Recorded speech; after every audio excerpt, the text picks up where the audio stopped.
այլընտրանք ունենալով ուղղակի հանգիստ կյանք ապրելու Սամվել Կարապետյանը որոշել է չանի հանգիստ կյանք չապրի, մտնի սրա տակ ու փորձի փոխել ու փոխելու է, որովհետև այլ ուրիշ ուժ, եթե դուք տեսնում եք Ժորժ ջան, ասեք, ով կարար Հայաստանը աներ աղքատությունից, ով այդ փորձը ունի, որ Հայաստանը կհանի աղքատությունից։ Բոլորին էլ լավ են, վատ են, ընդունում ենք, հարգում ենք, բայց որևէ մեկը չկա, որ տնտեսական անցյալ ունենա, այնպես որ տասնյակ հազարավոր մարդկանց հետ աշխատած լինի, իմանա ոնց է այդ աղքատությունը վերջը հաղթարվում։ Կարապետյանը աշխարհի տարբեր երկրներում նույն ճամփեն անցել է։ Նենց չի մի երկրում հաջողության հասել։ 3-4 երկրում ինքը ունի իր տնտեսական միավորները։ Հայազգը ընդհանրապես աշխարհի յուրաքանչյուր երկրում ամենալավ ուղղությունները, բոլոր ուղղությունները մի հատ հայ ազգանուն կա։ Ու մեր խոսքում մի անգամ մենք նշել ենք, վատ ապրում են հայերը մենակ Հայաստանում։ Դա նրանից է, որ համակարգը չենք կարողացել սարքենք։ Կարապետյանը իր կյանքը ներդրում է Հայաստանի զարգացման համար։ Չկա ուրիշ մոտիվացիա, ուրիշ օգուտ, քան Հայաստանի զարգացումը ինքը չի կարող ունենա։ Քանի որ ֆինանսապես էլ ապահովված է, միակ մարդն է, որ Հայաստանի առաջնորդն է լինելու, որ ինքը որևէ բանի կարիք չի ունենալու գալուց։ Գիտեմ, ամեն ինչ փորձել ենք, տարբեր առաջնորդներ ա եղել Հայաստանում, ամեն ինչ փորձել ենք, բայց երբեք չենք փորձել մարդ, ով կարիք չունի փողի։ Չենք փորձել մարդ, ով իր ամբողջ կյանքը ուղղակի տնտեսությունն է եղել, մարդկանց կյանքը, ինչա տնտեսությունը, մարդկանց գրպանի գումարը, գումարի հետ աշխատանքն է, որ մարդը ունենա աշխատանք, աշխատատեղ, կարողանա ծախս անի։ Իր գործը դա է եղել։ Երկրորդը իր կապերն են։ Ինչ կարա, ինչա պետք այսօր Հայաստանին։ Մեր հարևան երկրի առաջնորդը, Ադրբեջանի առաջնորդը մեծ կապեր ունի, թե Ռուսաստանում, թե Ամերիկայում, թե Եվրոպայում, թե Թուրքիայում, լինելով այդ իր հոր տղեն,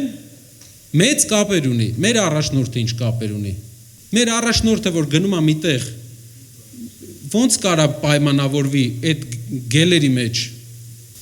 պետք է մարդը անցած ճանապարհ ու կապեր ունենա, ճանաչի աշխարհի ամեն երկրում ոնց է դրվածքը, առաջնորդելուց երկու խնդիր կա, նախ ինքը ուզենալու է կյանքը բարելավի, ուզենալու է, երկրորդ ինքը դրսում այդ շրջապատը չի ունենալու, պետք է առաջնորդ, որ ունենա այդ շրջապատը, որ աղքատությունից հանողը լինի, յուրաքանչյուր հարց, գիտեմ քաղաքացիական պայմանագիր կուսակցությունը որևէ թեմա չգտնելով Կարապետյանի հետ կապված, ամբողջ օրը քարոզում է իր հետ կապված անձնական, որևէ բան չեն կարա իրանք ասեն, 60 տարեկան է, չեն կարա իր անցած ճանապարհից մի բան ասեն, որ մի բան լավ չի արել, եթե ասում են, ինչ է արել Ղարաբաղյան պատերազմի ժամանակ 44 օրյա, ԿՊ-ից կա մարդ, ում Ադրբեջանը Ղարաբաղյան պատերազմից հետո ռոզիսկ կա տվել։ Իսկ ինչից է, որ մեզ են ռոզիսկ տալիս, բայց իրանք մեզ են հարցնում մենք ինչ ենք արել, իրանք չգիտեն մենք ինչ ենք արել։ Մեզ պետք է առաջնորդ, որ կարողանա պայմանավորվի։ Տենց են ապահովում երկրի զարգացումը։ Կարողանա ներդրում բերի, գործարաններ, հենց ասում են գործարաններ, սկսում են բան ասել, ասում են բարձր տեխնոլոգիաներ, հա, բարձր տեխնոլոգիաներ զարգացրու Երևանում, բայց շրջաններում դու այսքան 8 տարվա մեջ քանի բարձր տեխնոլոգիական հիմնարկ ես հիմնել, այս մարդիկ որտեղ պետք է աշխատեն, 100 հազարավոր հայաստանցիներ, ասում են երկիրը զարգանում է, եթե դու ասում ես այս երկիրը զարգացնելու ես, ուրեմն գյուղերն էլ ես չէ զարգացնելու, բայց դպրոցները խես փակում, եթե դու հույսդ չես կտրել քո գյուղերից, ինչու ես դպրոցներդ գյուղերի փակում, ուրեմն իրանք չեն հավատում, որ գյուղերը զարգացնելու են, իրանք էլ են հասկանում, որ չեն կարողանալու, գնացել էինք Վայք, Վայքում բժշկական կենտրոնն էին փակում արդեն, սկզբից դպրոցներն են միավորում, հետո բժշկական կենտրոնները, տնտեսությունը իրանք այսքան տարի, 8 տարի կառավարել են, համարյա ինչքան նախկին ամեն ղեկավարն է կառավարել, նույնչափ ինքն է կառավարել, Սիսիանում աշխատատեղերի վիճակը ոնց եք կարծում, 8 տարվա մեջ, պատկերացնեք, եթե մենք նայենք այս տեմպով, մեզ պետք է մոտարապես մի 2 կյանք, որ հասնենք բարեկեցության։ Գյուղերի դպրոցները, տեսեք, իրանք իբր փակում են, որ էկոնոմիա անեն, բայց պետական ծախսերը, աշխատավարձերը իրանց աճում է։ Այսինքն այդ էկոնոմիա չի բյուջեի վրա, տնտեսում չի տալիս բյուջեին։ Իրանք իջացնում են այստեղ, իրանց աշխատավարձերը պետական ապարատի